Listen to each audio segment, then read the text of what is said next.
All right, everyone. Astons, hello. Let me lower this a little bit. And hello to Dave Schmidt. Your wife has said that you're feeling under the weather. All best wishes for the most speedy recovery possible. On the board, lecture 7, M, January 31st.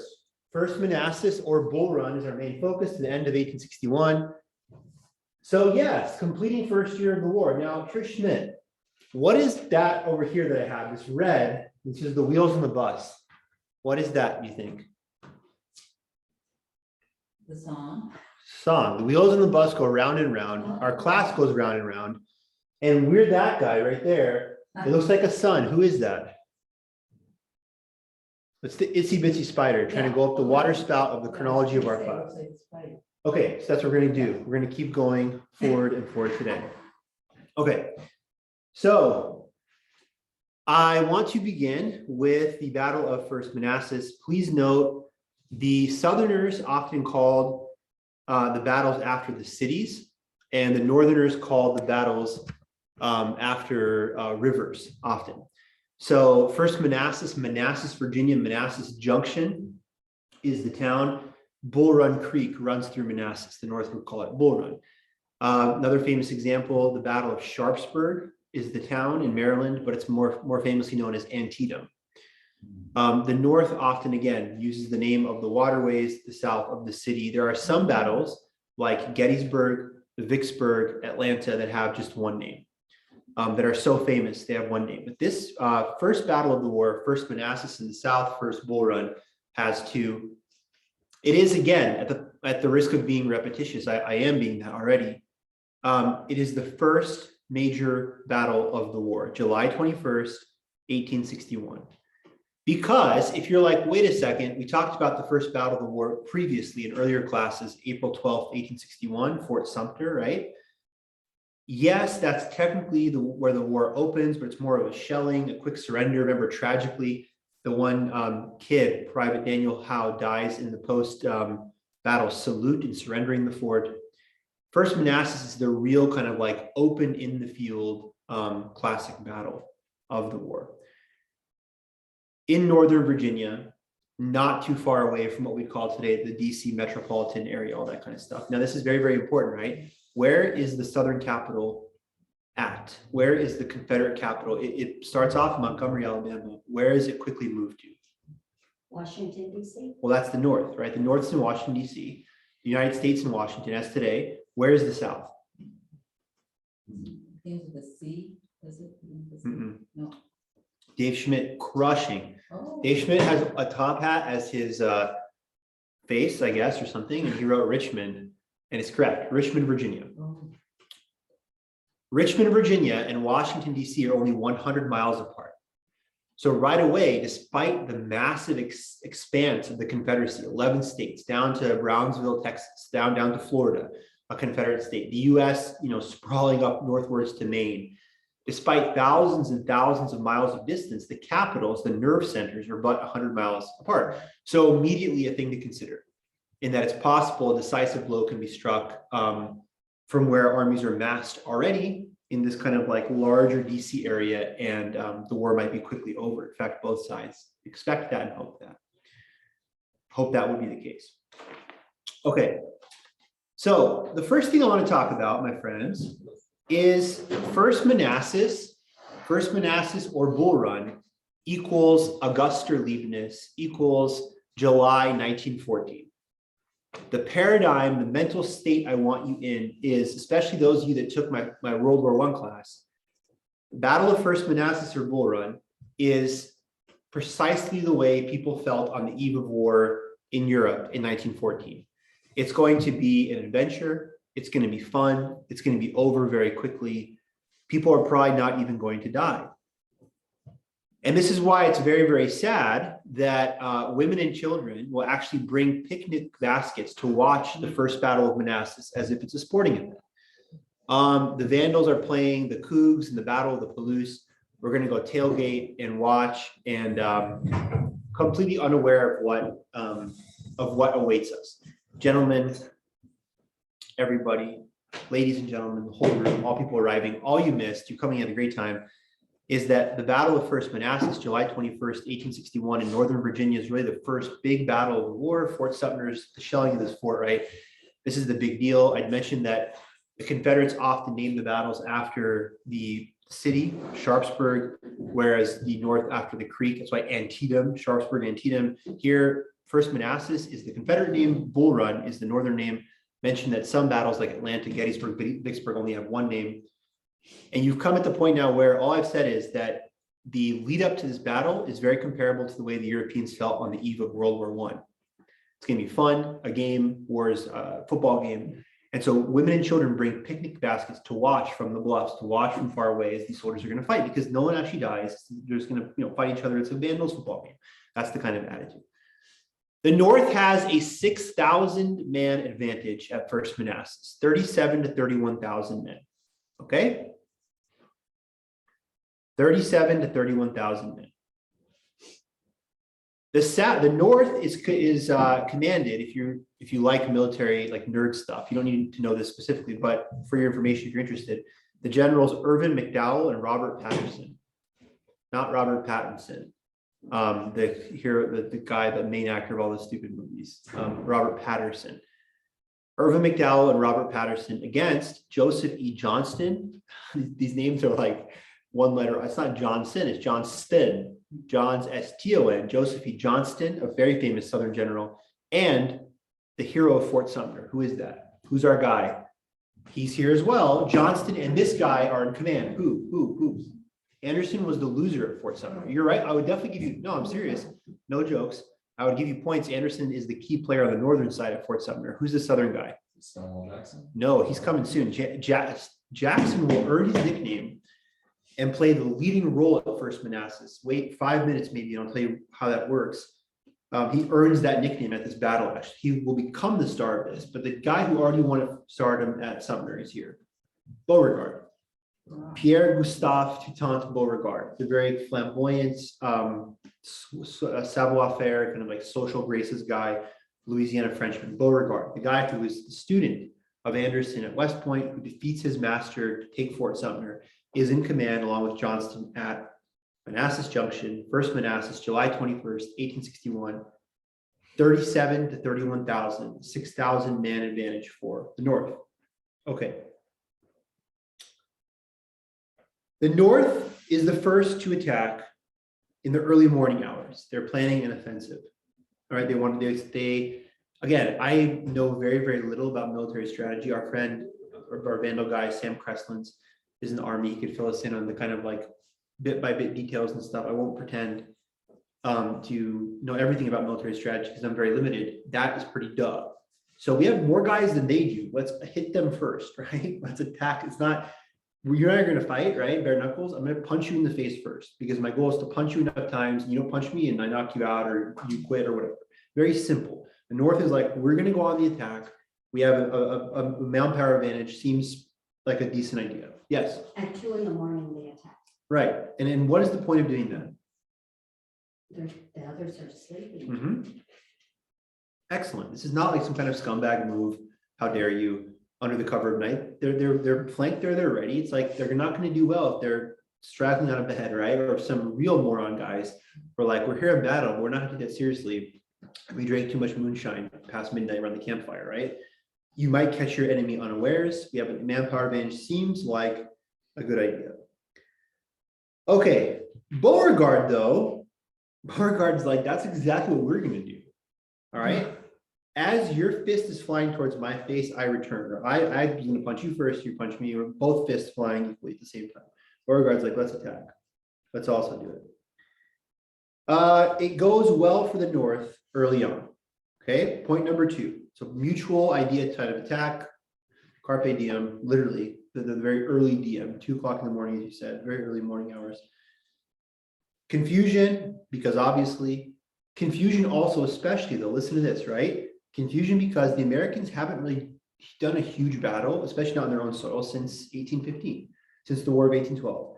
Yes, they were involved in the Mexican-American War. The whole brother versus brother thing, a lot of those guys fought shoulder to shoulder at Cerro Gordo, Veracruz 13 years earlier. That was our whole preamble to class.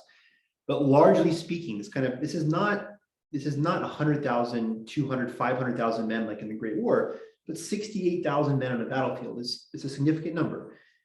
So there's confusion also because, well, how are we going to do this? We're not seasoned yet, right? We're just starting out. So there's confusion because of the early morning hour, both sides kind of attacking. The North has an early success. The Yankees have an early success, and the South is left kind of like cordoned off almost on one part of the flank. The Union Army has made inroads on their right side. Imagine this way, on their right against the left flank of the South. A guy who comes to the rescue for the Confederates, please note this man, he's relatively famous, Captain Edward Porter Alexander. Anyone know what his fame comes from? I mean, I would actually be you have to actually be a Civil War buff / nerd to kind of know this. This is not like a common thing. This isn't like, and then General Robert E. Lee, then Abraham Lincoln. It's not, he doesn't have that kind of name recognition. Alexander is the Confederate commander of the cannons at Gettysburg. We'll talk about the Battle of Gettysburg, obviously, which is arguably the most famous battle ever in American history. I think it definitely is. It's the most important battle of the Civil War. You can debate, Civil War historians do back and forth, where does Gettysburg rank vis-a-vis Vicksburg, Atlanta, blah, blah, blah. It's definitely the most famous. Pickett's Charge is the most famous portion of that battle on July 3rd, 1863. But I would argue, yeah, just in terms of name recognition, the Battle of Gettysburg, it's more famous than anything in the Revolution, both World Wars. Yeah, just as far as Americans go. So his fame actually is kind of circumstantial. He just happens to be doing his job. He's a captain. He's not a general. He's not super, super high up or important, but he's the guy who will open the cannonade before Pickett advances towards the clump of trees. That's this guy. He saves the day for the South by using flags, a flag system for communication, by using what you could call visual what? Give me the tech term he's not using, but it's like this thing. Go ahead. Semaphore. What do you mean semaphore? That's what sailors do with the flags. I was like, this semáforo in Spanish is like light, right? It's like the light thing. Yeah, this is sweet. See, Latin is like the basis of everything. Yeah, semáforo is like red, green, right? It's the thing. So that semaphore would be like traffic light, freaking epic. I was going for walkie-talkie. Semaphore is way cooler. I knew the Spanish version of that word, not the one you used. I bet it's Greek, not Latin. You think it's Greek? It doesn't sound like Latin. Really? Is it spelled PH? No. No. And not it's Yes. Semáforo is SEMAFORO, right? Not PH. I think in English morphology, it's at PH, which probably indicates a Greek origin.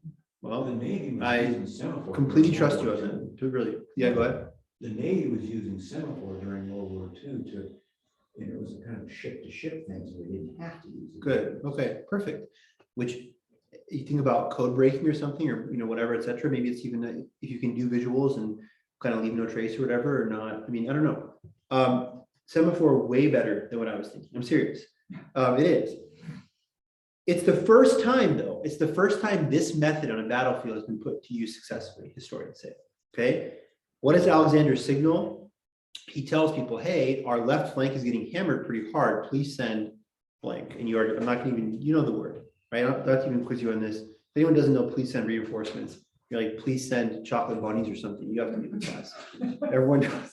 There are words when it's like, there's phrases, right? They cannot be completed a different way. Please send reinforcements.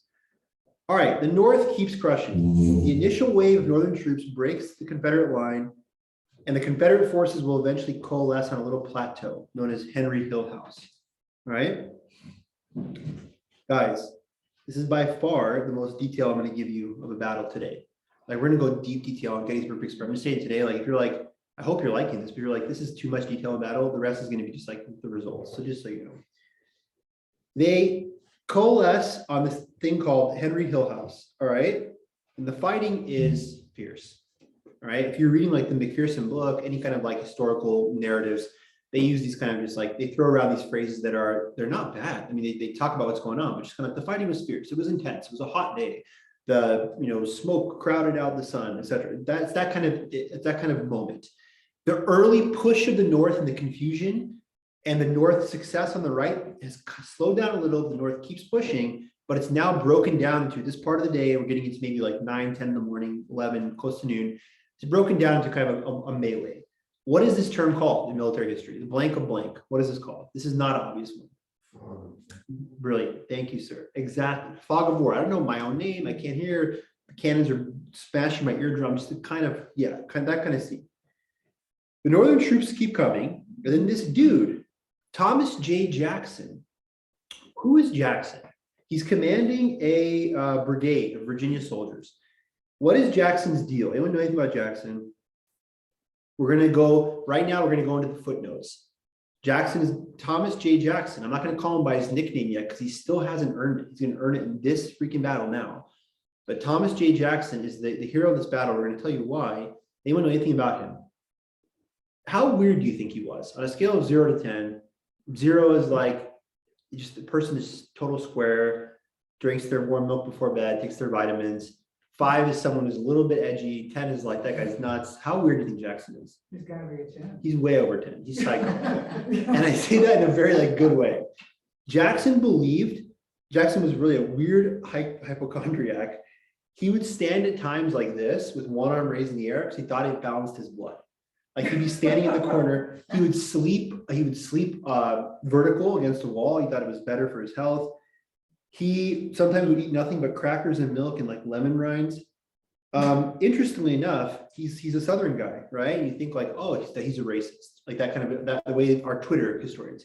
He actually was, if we can say this is true, if this is accurate, and a guy who studied slavery in the South, Eugene Genovese, he was a very famous Southern historian. He claimed that Black congregations and congregants loved this guy, specifically because he, at the time, scandalously, when it was illegal for African Americans to read, or these kind of terrible plantation owners didn't want slaves to read so they'd revolt, Jackson not only insisted that Blacks be taught to read, but created a Sunday school for them. He's a very, very religious man.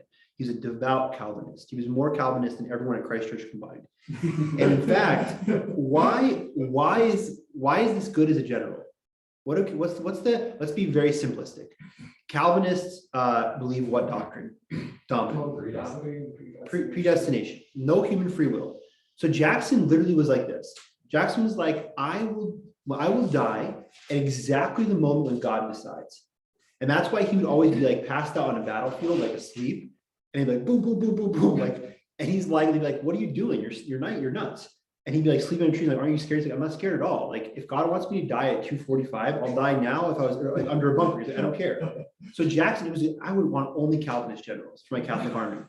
Like he literally was like, a lot of people would think, right? A lot of people would think like, well, God has a time appointed for you to die, but if you like put your head in the gator's mouth, you're kind of asking for it. And you get your head bitten off by a gator, you go to meet St. Peter, hopefully he died in a state of grace, and he's like, you're an idiot, like you weren't supposed to die then. You chose that. Jackson actually believed people had no free will, so he had no problem doing crazy maneuvers. He was like, it doesn't matter. God is totally in control. It's awesome for a general.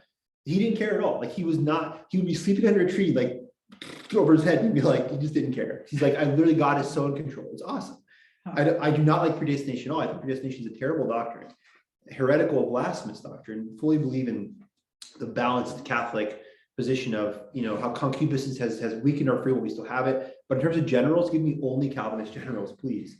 We're having an army, only Christ Church people apply, please. The interesting thing is, maybe you might know more about it, and if Hunter was here, you could talk about it. I think that's like the same things that as Islam thinks as well, which is probably one reason- Totally, yeah, because totally. they totally believe in the Don wills it thing. Absolutely, yeah. There is a lot in terms of like that. But even more than Calvinists.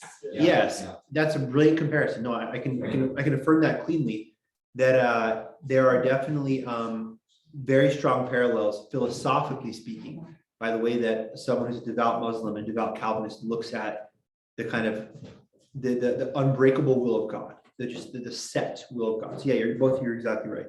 Very, very good. Yes. I see Earl asked that you've been correct twice in Stonewall Jackson. Well, give me 3 more minutes of his backstory before we find out how he got that nickname, because indeed, this is the famous Stonewall Jackson. Both sides agree, again, he's nuts, but best general in the war, just crazy best general in the war. His death in May of 1863, not having him at Gettysburg is a huge tactical problem for Lee. Wait till we talk about the Valley Campaign. We're not going to do that today. That's the following year, 62. Jackson is like goes full like Justin Bieber tour, like sells out, it just crushes out over and over. And the way Bieber, his music's awful, but he makes tons of money. Jackson like does that with big trees. Terrible analogy. I don't know where I was going with that. The better analogy, military to military. Jackson, the Valley campaign, seriously goes full Alexander the Great. It's literally like Alexander the Great for the 19th century. Jackson was a professor at West Point.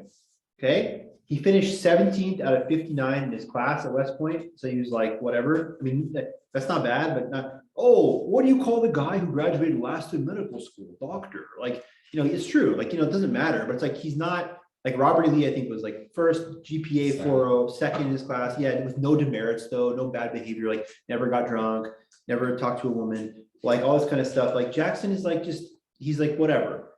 On top of being a total weirdo, he's like an average student. He fights in the Mexican-American War at the Virginia Military Academy. He's a professor of philosophy and artillery. Here's what really pissed off people about Jackson. All right, Jackson would say something like, and therefore, you have to understand, Plato believes the passions should not run wild. And a student would say, can you explain that better? Can you put that in different words? He'd be like, okay, therefore, you have to believe that Plato said the passions should not run. He would repeat it back verbatim to people. They'd be like, I asked for different. He'd repeat it again, like, what's wrong with this guy? And they come to his office and he'd just be like repeat it, saying complete nutcase. Like, he was a really weird guy. Okay, that's him though. His famous saying though, the battlefield is as safe as my bed. And okay, this is why he crushes the general. So Jackson's there, they're getting their butt kicked. The whole first Manassas, back to the war now, the North is pounding. Jackson holds though. Jackson assembles his men at the edge of the woods. Jackson uses the woods as perfect cover and starts really working back against the North, which was a great surprise. They both attacked North, fog of war. Jackson, because of his positioning, he himself single-handedly starts turning the tide. General Bernard B, spelled like our beautiful yellow animal friends that make the most delicious thing, which is just bee spit, but it's amazing. In fact, the book of Sirach, chapter 11:3 says the bee is the least of all winged creatures, but reaps the choicest harvest indeed. Bees are amazing. If you found out, imagine if like a guy was on a date with a girl and she was like, I'm half bee, like done, like proposal that day. There's nothing negative about bees. Bernard B gets actually shot fatally, God rest his soul, as he's dying. Earl Aston, as General Bernard B is dying, he calls out, rally behind the Virginians, there stands Jackson like a stone wall. That is the origin of his nickname. There stands Jackson as a stone wall in the woods. And indeed, why does it become an epic nickname? Because they listen to B, they go behind him, and then by 3:30 in the afternoon, 2-3 hours into this fog of war, Jackson has so held off Union troops so successfully, he orders a bayonet charge and sweeps them off the field. So Jackson not only stymies the bleeding of the initial successful 2 o'clock in the morning, early hours North attack, not only stops it, that's good enough. That's already Medal of Honor. Like, good job saying. He stops them, starts beating them, and then sweeps them off the field as if now they're the ones who are in the subordinate position getting chased off the field. Okay, amazing. What are the reaction to that? Amazing if you're, from that perspective, the North, it's horrifying. I'll tell you what the reactions are. What do Catholics think? What do those papists think in America about this? Well, the details of the battle fought on Sunday last are full enough to enable us to judge its result. The Catholic Mirror reported on July 27th. We now see that the war which we are waging is one which will task our utmost strength, and we cannot hope to escape. We now see that it is destined that the people of this once happy country should agree together to cast into this fearful fire of civil war their own lives and the lives of their children. So the Catholic Mirror, Baltimore, not good for them. Catholics always super based, super on point, sober. Catholics are not like, oh, the war is going to be awesome. Let's go. Let's fight. Like, they're like, so you guys messed up by taking picnics to watch this battle. You guys get it, right? We're just going to be screwed now if we keep doing this. This is terrible. The guy that we're reading, McPherson, he says the most important effects of the battle were what? I think there were the psychological effects. Yeah, buddy. Afterward, where I think he kind of phrased it paradoxically, where like the South thought it was like pride cometh before a fall. They were like really pumped, oh yeah, we won this battle, we're gonna route the floor with the rest of them. And then the North became really restrained and pessimistic about the future battles. So one of their General McClellan was, for instance, was very very reluctant to get into any fights. They were just very slow burn, like we're gonna wait until we have all of our boxes checked before we fight again. Perfect. Okay. Excellent. Sophia, hello. Yes, McPherson indeed says the most, you explained that perfectly. I don't want to repeat what you said because it was so great. But yes, psychological. Yeah, the South starts doing, Sophia, well, you're at the point now, first battle of Battle First Manassas, first battle of the war, not counting Fort Sumter, July 21st, 1861. South wins, battle where Thomas Jackson gets his famous nickname Stonewall. We just got explaining in about 20-minute thing that I'll give you in 20 seconds. The North attacks, makes a lot of progress. Jackson stymies them and then pushes them off the field of bayonet charge. A guy, as he's dying, says, rally behind the Virginians. There's Jackson staying like a stone wall. That's first kind of like celebrity moment of the war, truly. The big effects are psychological, yeah. South, pride goes before the fall, perfect. Literally says, no, we can whip 100 Yankees. Boy, I just one of us, got Gators, 100 Yankees, we're drinking by moonshine by noon, like that kind of attitude. Oh, that's Yeah. Apple. That's Appalachia. How is this better? Okay. Now, I do declare that the Yankees are really puffed up with pride. Oh, down here in Charleston, why you care about the mint juleps? The Yankees, we can say 12-year-olds buy these balls and wipe them off the field, no problem. That better. That's okay. I aim to please. Sophia, we thought about singing Itsy Bitsy Spider for the class, but you weren't here, so that got postponed. Maybe after class. We'll see. Okay, so the Southerners start getting like that, puffed up. The North, Horace Greeley of the New York Tribune is like, this is Black Monday, and he tells Lincoln to quit. He's like, and you're right, they'll kick our butt, end the war, right? And Lincoln's like, calm down, dude. And Lincoln agrees actually with this London Times correspondent who says, oh, this battle's actually good. It'll get all the morons out of the service who are there to actually like play Vandals football, play touch football, and whatever, and like march in parades. It'll get real patriots who want to defend the country, make people fight harder. And then Frederick Douglass, the famous abolitionist, says all this proves that the war needs to be actually about slavery. At this point, it's not yet. The Emancipation Proclamation is not issued to September 1862, but he's like, maybe it should be about it. We should go all the way. So it'd be a great conflagration. If it burns down the whole country and burns away the evil of slavery, that'll be good. A lot of opinions flying around. This is kind of mini apocalyptic moment. They finally done it. Fort Sumter was just kind of playing games, bombing the fort. It was funny. And again, God rest Daniel Howe's soul, the guy who died. That's obviously I would never, ever in a million years even be like, sarcastic about that. But I mean, like Fort Sumter gets bombed, whatever, people still feel like we can still walk this back. After 68,000 men fighting the battlefield with bayonets and they see how horrible it is, it's on, right? Everyone feels this. A day after Bull Run, Lincoln signs a bill for the enlistment of 500,000 men for 3 years. Okay. And 3 days later, he asked for another million, and many actually show up. Like people are running to the ranks. It maybe Lincoln's analysis is true. This is like, oh no, not on our watch. We're not going to be the grandsons or whatever, the great grandsons of the Revolutionary Fathers. We're not going to have our country disintegrate after, a couple, 4 score, right? Literally 4 scores, 4 20-year periods, 80 years since the Revolution. As Lincoln will famously say in his Gettysburg Address, we're not going to let the country fall apart. Let's go fight for the country. The blockade ramps up. Haven't talked about that yet, but there's going to be a blockade, obviously, on the sea to prevent, economic intercourse for the South, trading with Europe. That's going to hold up. Lincoln's going to do whatever he can to hold Maryland. Why? Maryland is one of these classic border states like Virginia. Look what happens. Virginia seceded on April 17th, 5 days after Fort Sumter, and we already have this going on in Manassas Junction. Blockade rate. First thing, volunteers for Lincoln to blockade, hold Maryland no matter what. And the Union Army say, let's go on the offensive. Let's go on the offensive in the West, in Missouri. Class is over, and I'm joking, but I'm saying like that is the big thing today. If you understand Manassas, the details, the psychological impact, but I'm going to take you all the way to the end of 1861. I promised that, right? So I'm going to deliver on that promise. But that, we're not going to do any more detail. If every class, a lot of classes, we won't even have something like that. But if every class you have 20, 30 minutes on like one big thing, like we will for Atlanta, for Gettysburg, that's very, very good. The rest of it, I want you to keep working, keep synapsing those timelines in your head. I have some stuff on the chat. I'm going to read word for word. It says, Richmond, Stonewall. I meant Stonewall Jackson. Everyone is correct in the chat. Very good. Keep the chat strong. Betsy Johnson is not waiting on the chat. I bet Betsy Johnson writes something like hello or hi or something in the chat.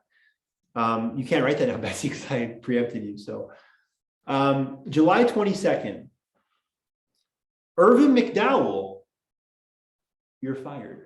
Okay, the guy who's commanded, right? They get Donald Trump to fire him in Trump Tower, and it does pretty well on TV. 4.3 million viewers. And Hillary Clinton volunteers to take over the Union Army and is told that her services are not yet needed. McClellan, George McClellan takes over as Union commander. Anyone know anything about George McClellan? He was faithful to Lincoln as opposed to all the other generals they were. Well, see, it's almost like it's a very good comment and then hilarious because maybe unintentionally, McClellan so backstabs Lincoln, he runs against him for president in 1864. But you're actually, here's, no, your comment was correct. It was very, very funny because like, it's true. He at first kind of like just does what like Lincoln wants and like it's very great. Starts off a great relationship. Lincoln's like, great, I have the guy I want, exactly as you said. But then it goes so sour that McClellan's like, I'm not trying to take his job. Right? Lincoln and somebody else, I think his head secretary visited McClellan's house, and his house servant said, "Oh, he's asleep right now." Please wait. Okay, that's really okay. Yeah. See, okay. Brilliant anecdote because McClellan, Dave Schmidt says, wimpy leader, period. Super hesitant in the conflict, period. Dave Schmidt is correct on both counts. And it's not even like, oh, how dare you attack him with wimpy leader? That was kind of his thing because he was this pretty boy wunderkind guy who wanted a bunch of pictures in the newspaper. And he's like, if I do anything too impetuous and lose, I'll lose my position. And I want people to be like, he looks so good in saddle. I think this is like, it's like General Mark Milley or somebody who just has like a bunch of awards for not doing very much. That general is McClellan's like great grandson, actually. They changed the name to not. I'm not going to comment on General Mark Milley. You find But- that kind of attitude everywhere in business and industry. Yeah, but you know why? Corporations, people are just, a lot of them aren't focused on the goal, they're just focused on themselves, and they'll stab you in the back and nothing. I know, and like, I'll say this, I'm not trying to sound so wise. I'm certainly not that.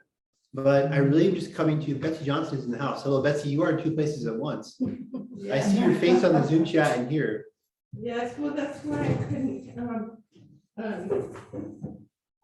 respond on the chat because I was using my phone to buy my Nice. parking permit. The fact that U of I is not giving you free parking is a scandal. It's embarrassing. Don't they know who you are? You walk in and be like, throw stuff, on the ground. And then that, I think so. But well, Betsy, welcome. It's wonderful to have you here. Wonderful to have all of you here. People were filing in and I was like, this can be a small class today. And then not bad, I do declare. And how many more seconds can I drag out? It's kind of, when am I gonna get back to the top right now? So the reason, I don't want to sound so wise, I'm not, this is called being human. It's like, oh man, whenever I hear that like, oh, this politician did this thing, it's like, I get it. It's bad, I totally get it. This business guy, it seems like he only cares about making money. Yeah, like, I'm not saying it's good. That's when I hear that this businessman actually, he's like built this hospital for orphans and he's a really good man, he's a good Catholic, like may he be a saint all the way, God bless him. But it's like, I want all people to be that way, but these people are just out for themselves, like, tell me something new. I mean, it's like, it's sad, but it's like, I don't know, like Chesterton talked about that with Christ, that Christ with that, I'll do not lose your train of thought. He talked about Christ withholding his mirth while he was on earth. Like Christ did not let us see his divine like humor. Like, I wonder, like, gosh, maybe he says that when he's like, like a mother hen, I wish to gather you in, like, you're all such dumb, headless chickens. Like, all of us are so bad and so like vain. And so it's like, I'm not going to comment on individual people, but it's like, yeah, this is like the history of humanity. That's the very last thing he says in Orthodoxy, right? Where's that everlasting man? Yeah, Orthodoxy. It's like literally page like 299 or something in the old version. There's one also, it's like 160 pages, it was like 2.5, but yeah, it's like the Orthodoxy. Like solemn supermen with holy, he flung chairs down temples, asked men how they expected to escape the fires of damnation, but he withheld his mirth. Yeah. Yes, comment. Schweitzer is not a cut-throwing company, just so everyone can know. That's why my husband wanted to work for Schweitzer. Then that's honestly, I know nothing about Schweitzer whatsoever. If someone told me they're the worst company of all time, I'd also be like, okay. No, I honestly have no idea, but that's very good to hear. That's awesome. I hope that's true. I saw a Schweitzer commercial. They do the dumb cliches like, I work at Schweitzer because I matter. And I'm just thinking like, okay, buddy, like that literally that has no currency whatsoever, right? What does that mean?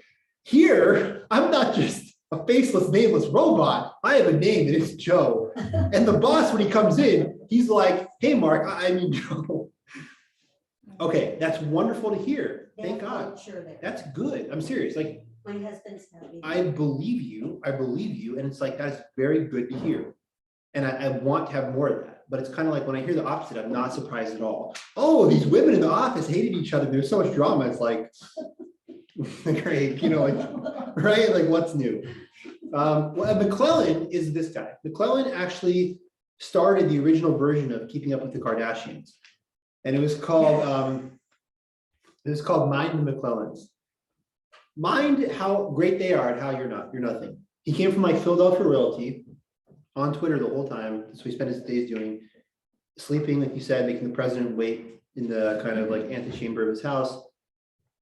McClellan is a guy who, to be fair to him, to turn off the jokes, he is literally that German word Wunderkind, wonder child. Crushes academically. He's from, again, this means a lot. He's from a very elite, think almost like the Earl of Grantham level, for those of you that like Downton Abbey, like that kind of thing, but Philadelphia society. He's almost like British royalty in Philadelphia. So he has tons of money. There is something that does for confidence for someone. Like, I don't have to worry about like whatever. I don't have to kiss butt in a job. I can just be a duke somewhere. So McClellan comes from this idea of like this natural self-confidence. You're a very special boy kind of thing. And he goes and does great in school. He does excellent at the military academy. I think at one point, like McClellan is sent to be an observer for the Crimean War between 1853 and 56. And he's like, people like marvel. The West Point advisors are like, here's this Philadelphia rich kid, Wunderkind, who actually has a brilliant military mind. Despite Dave's correct appraisal of him, as historians have said, that he's a wimpy leader who's hesitant, people are like, he's on paper, a genius. Like, imagine the Vandals have a quarterback next year who throws for 800 yards over the course of the season. Very disappointing. Losing the football, 9 touchdowns and 16 interceptions. And he just sucks, right? But it's like he was a 5-star recruit who turned down full scholarships from Alabama and LSU to sign with the Vandals. So the hype coming in was like, this guy's unbelievable. He's a top high school recruit. He comes and just bombs. That's kind of like McClellan. McClellan will bomb on the battlefield, but he's the 5-star. Everyone thinks he's awesome on paper. Not just rich kid, good looking guy. He also was too. Sorry, that matters, right? Like McClellan was like, he looked the part. He looks dashing. He's the guy that we want to like sell to the Europeans. Look, we can do like, dashing elite society just as well as you guys can. He fits all the bill and he actually is good in military stuff. The problem is, right, McClellan comes in and we're going to talk a lot about him in the forthcoming lectures. He is the guy who's going to be entrusted with the Peninsular Campaign. We're not talking about that today. This is going to be 1862. Remember, we're just finishing 61. But Lincoln is going to say, like, you're my man. You can do this, man. He's a young guy. He's born in 1826. So how old is he in 62? He's what, 36 years old. That's crazy. I'm 34. I cannot imagine me like leading the entire American army. It's insane. Like, that's very, very young. It's Alexander the Great style, right? Like all that stuff. And as Dave said, Dave, thank you, in a much more economical way than I've been babbling on, that will be the big problem with McClellan. He just becomes over hesitant. Even when I have like 100,000 men, and I know Sophia, who's the opposing general, has 40, and I should just go fight her because we have 60,000. He's like, I don't know. Like, what if it doesn't go right? I never can lose. I gotta, he's the opposite of Jackson. Please today, that's where this class will like just go. For anyone who's coming down, the wheels on the bus go round and round. Here's how the wheels keep spinning in this class today, is that McClellan versus Jackson. McClellan cares so much, he gets paralyzed by analytics, paralyzed by what will Trish Smith think of me if I don't attack. And Stonewall Jackson's like, I don't care about anything. or anyone's opinion. I'll literally go and like jump inside a gator's mouth because that's how God wanted me to die, whatever. And in fact, in the Valley campaign, when Jackson is fighting McClellan, even indirectly, they're it's not a direct thing, but McClellan's pushing down in the kind of Tidewater area. Jackson is in the Shenandoah Valley. Very depressing place. And even Jackson was like, what is here? He's like, I know NASCAR eventually would build here, but now, wow, I guess let's get back to fighting and winning battles. Jackson will do stuff like he'll go through swamplands and all these things because he's the opposite McClellan. You get it? I'm serious. This is the most important part of today's class. McClellan, who should be like Jackson, or just be a normal guy. Just you don't have to be crazy and fearless and genius. How about just attack because you have a 2-to-1 advantage? He's always like, kind of hesitation. Whereas Jackson, even when he's outnumbered, like 17 to 2, he's like, let's do it anyways. And let's do it. Let's base jump first. Let's jump off a cliff first, no parachute, and land on the guys. Let's try that. Like he'll try anything. And his tactics are amazing. And he's a genius. Jackson is by far, even if you hate the South and you're like modern Twitter historian, everyone in the South is racist. They're awful. They're traitors. They should have all been executed. They're terrible. Even you have to say like Jackson was amazing. He might be the most talented, tactically speaking, general in all of American history, more than Washington, Schwarzenegger of the what's it called, the Persian Gulf War, Eisenhower in the second, just all of American history, arguably, tactically. Yeah, someone had their hand up. Well, he also gathered up like runaway slaves up in the Appalachian. Jackson did? From what I Okay. understood, yes. And like brought them back into slavery? And no, then brought him back to his troops. Okay. They can help fight. I have never heard of that. Thank you for that. No, that's great. There are a lot of like the anecdote with McClellan. Seems I've never heard of that either. That sounds perfect. Please always do this. I love this about this class is I promise you, I will learn things along with you in this exact way. I've never heard of that. That sounds like something he would do. He seems like a person who honestly would like, I'll do anything. Like there's that, why not? Jackson, who again, we said earlier, some historians have said, despite his membership in the Confederacy and his fact, of course, as a Southern white man, certainly would share what we would call racist views, was beloved by African Americans in some way because of his funding of their school and all this kind of stuff. I could see him being like, slavery is a lie. Like these are people and they can help us fight. Let's do it. I don't care. And I don't care what, and he literally would not care what like Jefferson Davis would say. How dare you use slaves? He's like F off, dude. He probably would respond like that, telegram dot, full stop. Like that was Jackson, you know? And McClellan, at the end, towards the end, he thought he was God. That maybe says it all. Oh, and another McClellan in strategic anecdote. The Confederates had control of the Potomac, I think the lower Potomac. And so that was blocking trade to Washington, D.C. a bit. And one of the things that prevented McClellan from just going across the Potomac and getting the Confederates out of there was the fact that he saw cannons across the way. And the cannons were actually what are known as Quaker cannons, which are logs painted black to look like cannons from a distance. So it worked. The decoy worked, yeah. But McClellan was, I think the North discovered that after a while and was ridiculed in the press. Well, McClellan will actually be removed from command on November 7th, I think, 1862, by a guy named Ambrose Burnsides, who literally his only claim to fame is sideburn. You think I'm kidding, right? No, I think I've seen pictures. It's like pretty. Yeah. Oh, good. Okay. Because it sounds like something dumb I would say, like, oh yeah, right, Burnside, so sideburns, LOL. Like really, if I was you, I would not believe me right now. I'd be like, that's a joke. But it's actually true. Burnsides wore a certain type of beard style that we call sideburns today. And that's what he's known for. That's how good he was at being a general. What's his most famous military victory? We had cool facial hair. I asked you about military. I'm telling you about how he looked. Focus on that. Okay, that says enough. And Burnside lasted as head of the Army of the Potomac, which is the main Union Army, for like a day, like a month in the war. It's a total joke. Dave Schmidt, did he have political ambition to start, do you think? And did that fuel his hesitancy to risking battle? I'm sure. And Dave, yeah, excellent point, because McClellan, again, is like, let's do the calculations, right? I'm McClellan. I'm 36 years old. Everyone's like, I'm so good looking. I'm so rich. I'm from a great family in Philadelphia. Everyone's like, I'm a genius. Everyone is, kissing my feet nonstop, just always being like, you're a special, special boy. The world cannot go on without you. Of course, you'd be like, well, I have to run for president. I mean, it's just that the country needs me. Well, the country can't go on without me. Yeah, I mean, sure. Betsy Johnson, wasn't they close to the same age? within a couple of years. Betsy did not mean weren't they close. She meant wasn't they close to the same age. Within a couple of Betsy, that sounds awesome. Betsy, you have like full Appalachian. This is sick with it. Wasn't they close to the same age? Them two, a couple of years maybe. Who are you talking about? McClellan who? Jackson. Jackson. No, I think Jackson was older. Let me see. McClellan was born 1826. Jackson was no. I stand corrected totally. I am so sorry, man. I do beg your forgiveness. 1824, Jackson. So 2 years. Jackson was 2 years older than McClellan. Yeah, pretty close. But Jackson looked like he was 600 years old his whole life. So that's He really, lived a rough life. he's a rough man, a rough time. He lived to be 40. Well, because he died at Chancellorsville. Yeah, he was shot. Like it wasn't like, oh, his hard partying killed him. He was killed in battle. Right, so. Yeah, Jackson dies in May of 1863. We'll talk about why it's so important for the war. Guys, you guys are freaking amazing, honestly. Guys, I don't know how I do other classes because other classes like, yeah, I'm just not going to comment further. Actually, I really can say, actually being serious, both students at U of I and WSU, it sounds like a Schweitzer commercial now, like everyone's awesome.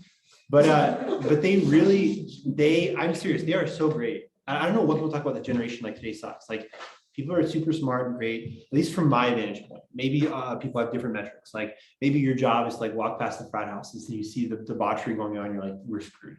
I don't know. But like in class, like the U of I, all the students in the Palouse, U of I and Washington State, really good quality. I mean that sincerely. And I say it to you, you guys aren't like the admin at the WSU and like kiss butt, like they're so great. Like, I mean it sincerely, they are. So this class is the best. Dave Schmidt, it'll be hard for anyone to march effectively with all those people kissing your feet, I suppose. Yeah, exactly. Dave, such a funny quote, as always. Like, just Dave, please do a stand-up special. I would love to see you do stand-up. Dave, can we please? Oh my gosh, Dave. If Trish, would you be okay with this? Can Dave do stand-up one night like special? I think, okay. You guys think I'm kidding right now? Will come. I'm serious. Dave, I'm just putting this out there. Imagine like Augustins. We have these things like Deacon Vern and Linda Geidel do awesome stuff with like adult groups. We have like hippo lectures and we have so many events and the focus people are just freaking epic. They have so many Bible studies. Why can we not have like Vandal Catholic presents stand-up comedy night and Dave Schmidt does an hour special and like Dave, like you like epic roasts and your delivery would be so good. You're just like walking back and forth on a mic. That is incredible. This is funny. Yeah, it's always everything you say is so funny and spot on because your point here is like that is literally a perfect like visual of like McClellan. Wait, kiss my feet more, rub my feet. Wait, I need a back massage. Like he literally was like that. In a kind of analogy of like, I can't do anything without first getting the papers here, getting the right interview. Wait, take not this way. Let me change my position on the horse. He was literally doing what you're saying sarcastically in real life, and it just ruined everything. While Jackson, again, was like, I haven't changed my underwear in 3 years. I just care about winning battles. Jackson was the complete opposite guy. He didn't care about, and it's again, I'm saying like, maybe never a weirder general in US history or a better one. You had your hand up again. Go ahead. Yes, I wanted to say McClellan. Yes. And no, I'll spell it for you. No, your mispronunciation is my fault. I'm to blame because I haven't put his name on the, and it is a mouthful. I always find myself like Bob, also like eating the name. McClellan. McClellan. I always do. I can't like Oh, it's like McClellan, McCuckin. Well, also, I understood that he took on too much responsibility and Lincoln warned him and he didn't listen. Yeah, a lot of that. He famously says, I know McClellan at one point says to Lincoln, in response to like, do it this way, he says, no, I can do it all. Yeah, he does famously say that. Just leave it to me. I'll take care of it. Leave it to Beaver. Okay, so where are we? Okay, July 1861. First Manassas, McClellan, good for today. Now I'm gonna hit you with some rapid fire stuff. August 10th, Confederate victory at Wilson's Creek in Missouri. Sometimes called the Bull Run of the West. Okay. The result of this battle on August 10th, 1861, I'm not gonna give you the post-combat anymore. I'm not going to say blank, blank 1861 because it's all 1861. August 10th, this Confederate victory at Wilson's Creek in Missouri gives the Confederacy control of southwestern Missouri for the duration of the war. Little did they know, southwestern Missouri is so gross, the Union was like, please take it. We're looking for someone to take it off our hands. So if you want to claim that you got it because of the victory, it's fine. We don't want them anymore. Just take it. It's all yours. August 12th, blah, blah, blah. Confederacy is ambushed by Apaches in Big Bend, Texas. Confederacy, the Civil War, something of the seeds of kind of this Great War feel. It will be, we're going to get into the international theater of the war. It's the last thing I'm going to finish with today, actually. But we're going to have a whole separate lecture, if you follow the syllabus, where we just talk about the international theater. The Civil War is domestic conflict, brother versus brother, fine. But there's also a lot of extensions and different frontiers. Here's one of them, right? Big Bend, Texas, Confederacy ambushed by Apaches. August 14th, Union soldiers of the 79th New York mutiny near Washington, D.C. That's not good, right? Lincoln's like, I offered the command of the army to Robert E. Lee, and he did. He turned me down. Now I have pretty boy McClellan, and we'll see how it goes. He's still positive on McClellan right now, but we'll see how this turns out. But now I have people like Horace Greeley calling for me to surrender already, and he's scared of the South. And these guys are going to rebel, and this is turning into the nasty four-letter word that begins with S for excrement show already in this early part of the war. He's like, I hate my life right now. That's what Lincoln actually on August 14th, 1861, 7:59 p.m. Lincoln tweeted, "I hate my life, sad," and like puzzled emoji. And then he writes an hour later, just started watching Downton Abbey, mood better. August 28th, 29th, the Union gets Fort Hatteras, North Carolina. Why does this matter? Why does this matter? Someone answer immediately. How dare you? Yeah, why would that matter? Think, well, what does it matter that Union would get Fort Hatteras, the control of, and then later Port Royal in South Carolina, etc.? What is this aiding? Good. So what is that going to really aid them with? Supplies. Exactly. The blockade, preventing Southern supplies. Excellent. Yeah, right. September 3rd, Confederate troops enter Kentucky, ending the state's neutrality. 3 days later, Union troops capture a town I can't pronounce, Paducah. How do you pronounce Paducah? Paducah, Kentucky. Okay. A good book, if you're interested. Ann Marshall, historian, wrote a book called Remembering Confederate Kentucky or something like that. Kentucky's a southern state, right? The Kentucky Wildcats play in the Southeastern Conference. It's the home of bluegrass music, which is illegal to play in the North. And it's just like moonshine. It's so hick and backward Southern, like in a beautiful way. Like I love that. Don't get me wrong. I'm not saying it's an insult. Like it's like all the kind of Southern hospitality, you know, gather around while we watch the horses run. that kind of stuff. But it's misremembered. Kentucky stayed in the Union. Kentucky, that's weird, right? There's this kind of complex Confederate memory. If you want a good book on that, Kentucky, but vis-a-vis like Kentucky, I think has more memorials to the South than the North, like a huge thing. And it was a northern state. Ann Marshall, with an E, A-N-N-E, Marshall. September 10th, 15th, Battle of Cheat Mountain. It was the first time that Robert E. Lee has like significant engagement in the war, and he gets his nickname. It's not a good one. What is Lee's nickname? Well, Stonewall Jackson's pretty cool. I mean, that's only like second to like, you know, Stone Abs, like six-pack abs Jackson. Stonewall is a really cool name. What is Lee's nickname? It's bad. It's really offensive. You're gonna be offended. Granny Lee. And it's funny because Lee like is so Bond level in the Mexican-American War. He walks through like the volcanic fields of Cerro Gordo, like does really crazy reconnaissance work. And he has such a high level of respect from the North. Again, Lincoln wants him to take over the army. Before Irvin McDowell, before the Wunderkinden, he wants it to be Lee. But Lee says, you know, I can't raise my sword against Virginia, famously. Jefferson Davis, I guess, doesn't recognize his quality perfectly, puts him in some weird post out by the West Virginia, what becomes West Virginia. Cheat Mountain kind of goes, you know, it's nonsense. Like it's a stupid battle that Lee loses, kind of dumb skirmish. And the soldiers like, oh, we lost because, and Lee was born in 1807 because he's granny, he's an old guy. 54 in 1807, maybe he's like 73, I don't know, whatever. The way people insult President Biden today, like, he's so old, right? He's so gone. He's 99 years old. That kind of like, imagine that the way people look at Biden vis-a-vis his age, or saying he's like his mental sharpness isn't there. That's the criticism of Lee here. Of course, he lost. Guy's a grandpa. We need someone who's younger. So not even grandpa, granny, right? Please, granny, go bake us some cookies. Stop commanding the army. September 11th, Lincoln, this is a very important moment. Lincoln revokes Fremont's Emancipation Proclamation. This is the interesting part of Lincoln. Lincoln will issue the Emancipation Proclamation September 22nd, 1862, effective New Year's Day, 63. That's the famous one. Makes the war about a more perfect union. Thank God, beautiful, right? No more slavery, amen. But before you're like, oh yeah, Lincoln was all about equality, two dudes before him say like, let's do this. Fremont in Missouri is like, let's free the slaves.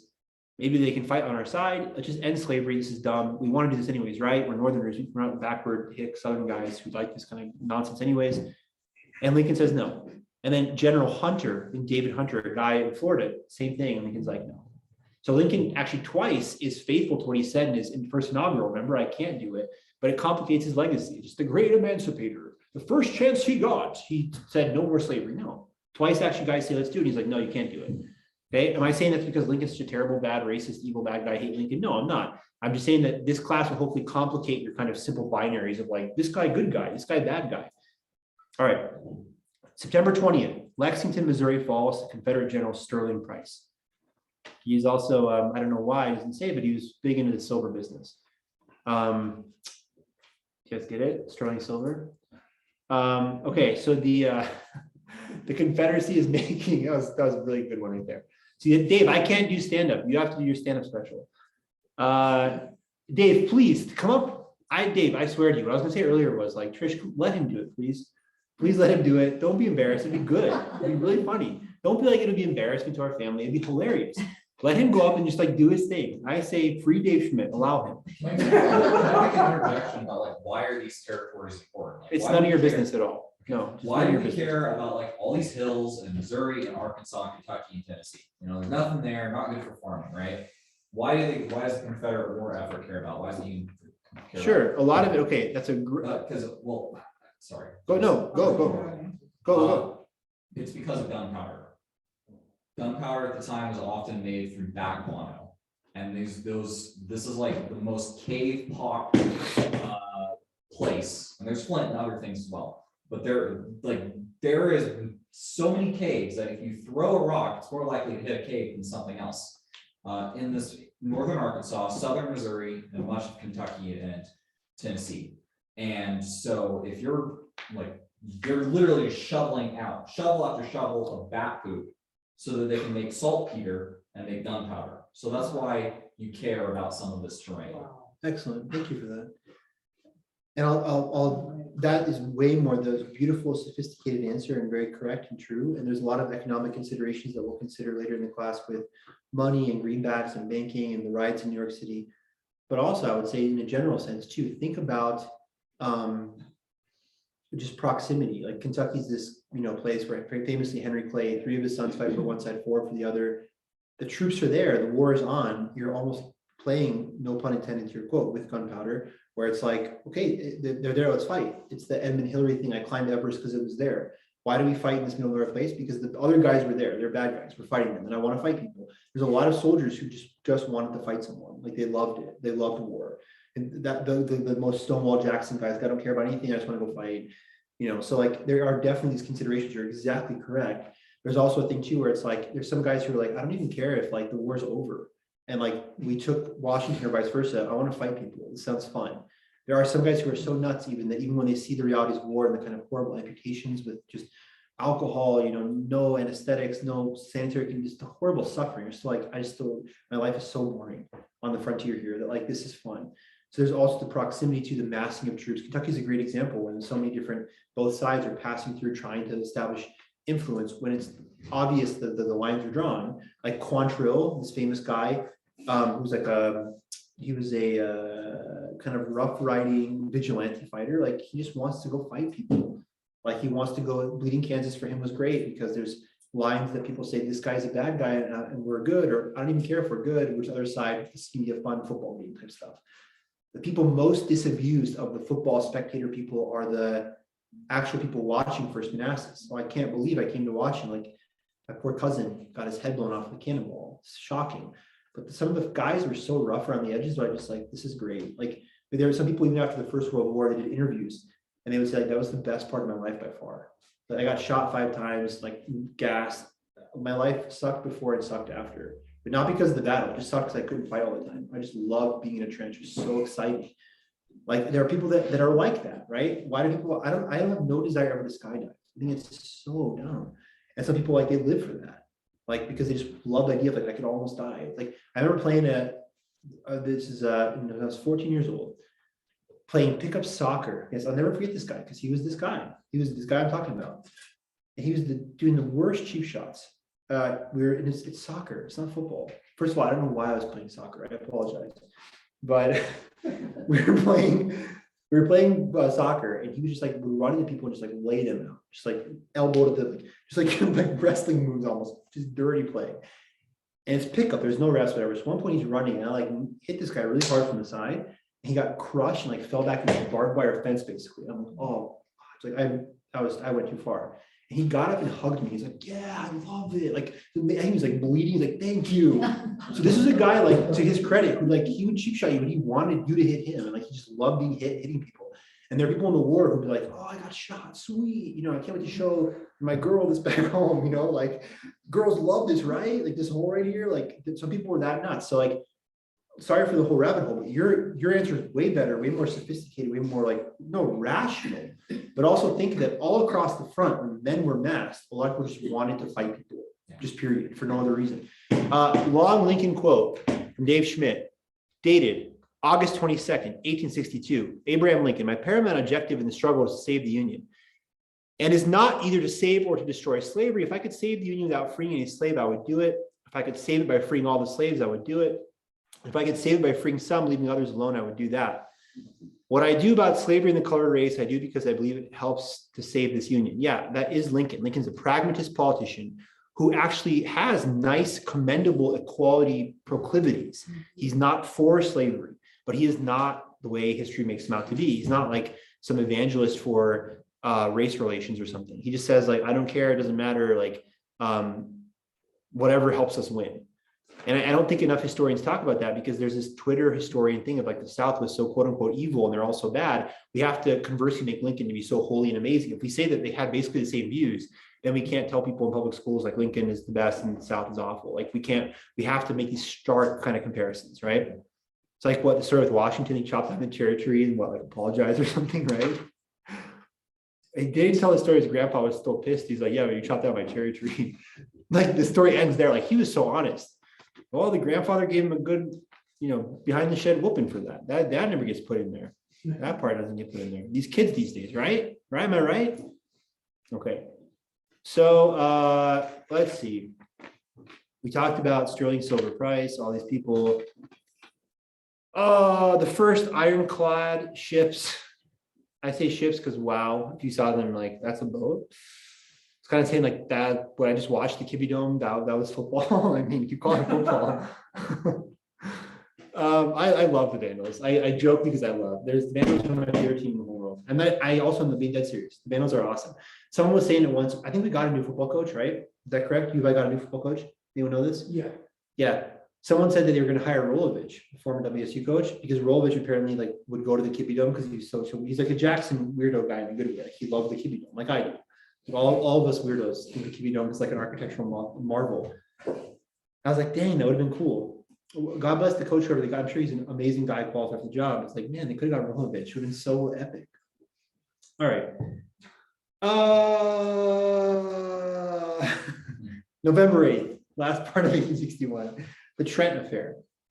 All right, the Trent Affair. This is from the international lecture that we'll talk about in a couple days, I guess, a couple classes. Basically, to break the blockade or go past the blockade, Davis, the Confederate president, is sending envoys with letters of recognition, going to go influence the European powers. What is Europe going to say? Because Lincoln was such a brilliant diplomat. Oh, you guys are scared of the big bad wolf US. Didn't you guys start the war by firing Fort Sumter, right? Very good job by Lincoln, never making that happen. To make a long story short, I don't want to get too far ahead. I'll describe this when we cover it, but basically the northern troops stopped this boat, and it's a huge diplomatic crisis because they stopped the RMS, a Trent, Her Majesty's ship. Britain is neutral, and like, you guys want us to come out and declare this is an act of war and support the South? We're happy to do that. This is still the Victorian age. Britain is, Britannia rules the seas. That'd be very, very bad. It's the most intense diplomatic crisis of the war. We're keeping score. 1861 goes to who? South or North? Who wins 1861? The South cleanly. The North just gets destroyed. Okay, Fort Sumter is who? It's a Southern victory. The South bombs Fort Sumter and goodbye, North. First Manassas, such a huge victory for the South, or first Bull Run, that people in the North editors are saying, please quit. Just let the South go. They're too psycho, they're too nuts, too much moonshine in their veins, and they attack. Just let them have it. Let them have their country. They're awful anyways. They're so embarrassing. Now, if they're in a different country, I don't have to explain Uncle Jeb at the Thanksgiving. It'll be better for everyone. Let's go our separate ways. In Missouri and all this kind of stuff, there's activity happening, but it's largely, Southwest Missouri being captured by the Confederates, Price coming into the state. Okay, Kentucky goes to the Union, but it's like, that's kind of a shallow victory. It's nothing huge. I mean, it would have been a massive coup if the Confederates could flip it southernward, but whatever. We're not getting the equality narrative we want yet. That's going to be a huge shot in the arm for the North when they can say, like, look, now the war is about freeing slaves. Everyone can agree slavery is evil. That has been rejected by Lincoln himself. What is the North doing successfully?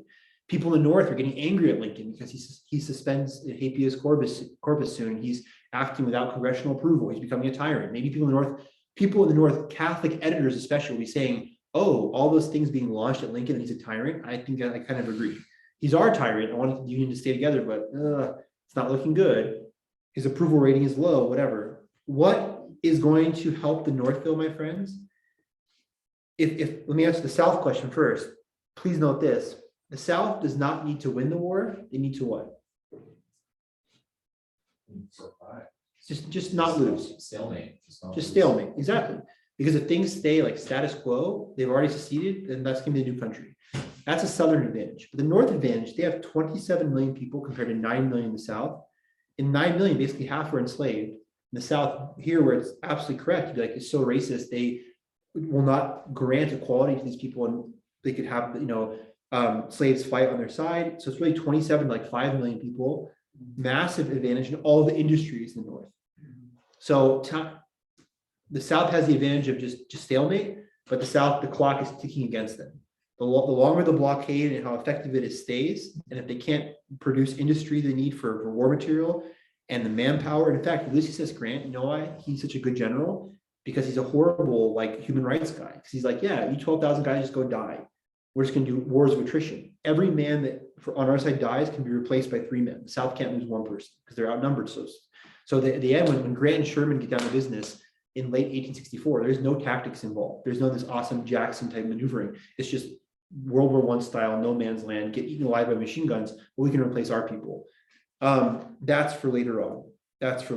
But 1861, if you're keeping score, 100% a Southern victory across the board. The battles and in international diplomacy too. Lincoln struck the first coup by painting the South as aggressors. You guys bombed Fort Sumter, but with the Trent Affair that we're going to cover forthcoming, that's lost now because England is very angry. They're like, oh, we can have anyone we want on our ship. We can have Gloria Estefan on our ship if we want. We're not in part of the battle, right? We can have anyone we want. So what if there's Confederate agents? We're neutral, and you guys seized our ship and took those guys off. How dare you? Okay. See you all on Thursday. Have a great rest of your day. Thank you so much for joining us as always. And the slave. It's not Thursday, Wednesday. What am I saying? Wednesday.